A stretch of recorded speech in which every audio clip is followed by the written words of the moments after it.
valid question. My undergraduate degree is in psychology from the University of Michigan, so I tend to view people's mental statuses with a little bit more vigor than most people have because of the cues that I have regarding what mental illnesses exist. And because somebody may have a mental impairment or a mental illness, the judge is very, very responsible to that sensitivity, whether or not that person knowingly understands what is going on in front of them. So if they're not cognizant of what's going on, then the judge's responsibility is to either have that person evaluated for their competency or criminal responsibility if in fact they're involved in a criminal matter. But if they're involved in a civil matter, then you need to make sure that that person has somebody to represent them and that that person understands the characteristics of their client. And it's important that the court is sensitive to the needs of those who are before them. Now, we're talking about the mental state of people standing before the bench. How important is it for a judge himself or herself to be in a good physical and good mental state? The ABA is very clear that a judge should have a clean bill of health and a fine mental status. I have a fine mental status. As far as I'm aware of, I'm healthy. So the basic thing is that it is important, but more so that you want to make sure that you have a judge that is going to be receptive to both sides, that is going to apply the law in a fair manner, but it's going to do so in a manner that expresses dignity and respect. You can lose an argument or a decision and not disrespect somebody in the process. And whether you're not a landlord-tenant or in general civil litigation, you can make your decision that is done so in such a manner that both sides come out of the courtroom respecting your decision and respecting the law. Now, with your candidacy, do you feel that you could bring something to 68 District Court that they may or may not be lacking at this point? And if so, what is it? Well, number one, I believe that my qualifications for the court are such that with my experience, having clerked for the district court, having known the full operations of the district court, that I would be able to start the court on time and end the court on time.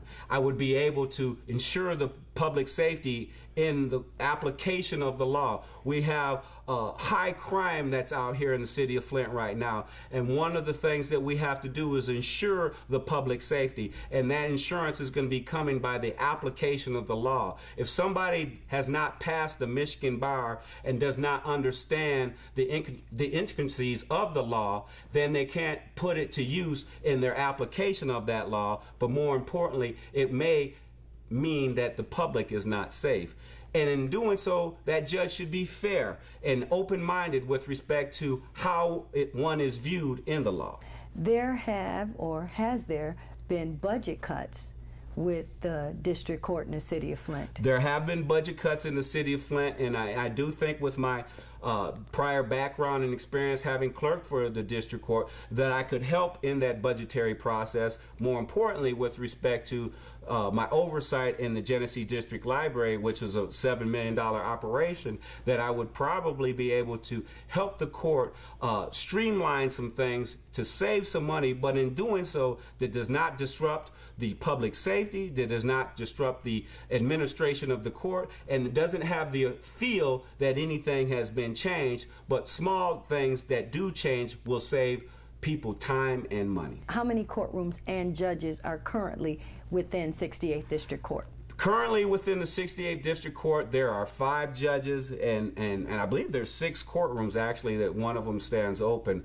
But it's something that is important with respect to having all of the judges of the bench fully participate in the full caseload of the court. So it's my understanding right now that there is at least one judge that does not have a full docket. In other words, does not do criminal and or civil cases. So I think that my ability, because of my experiences, and I handle both sides of the law, would be that I would have civil and criminal cases, because that is what my experience has been around, but more importantly, that is what I'm able to do. Okay, now how many positions are available during this election to fulfill the spots in 68th District Court? There are 2 spots that are currently open for November 6, 2012, and I want to be one of those positions. I want to be Flint's first choice for judge. So on November 6th, I would ask the people out there, your viewers, to vote for me November 6, 2012 as your first choice for judge in the 68th District Court.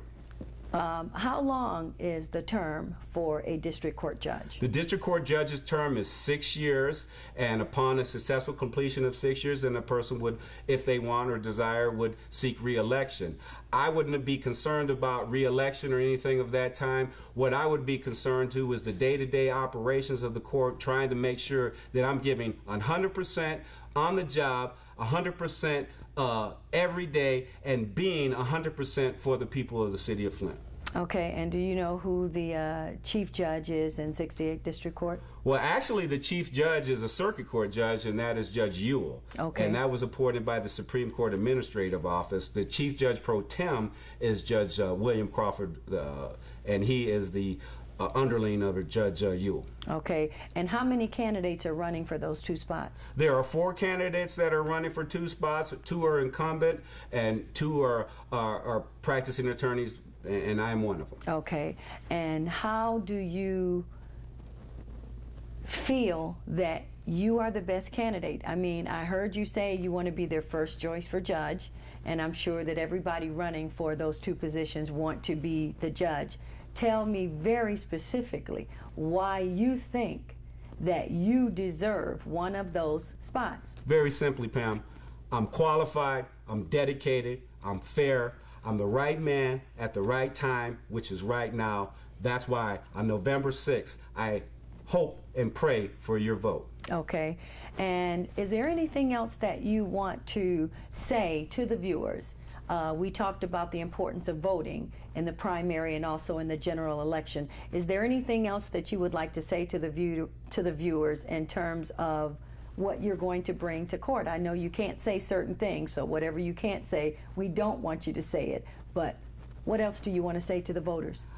I will bring to the court an effort like no others. I have a work ethic. My father was a 651 AC spark plug retiree.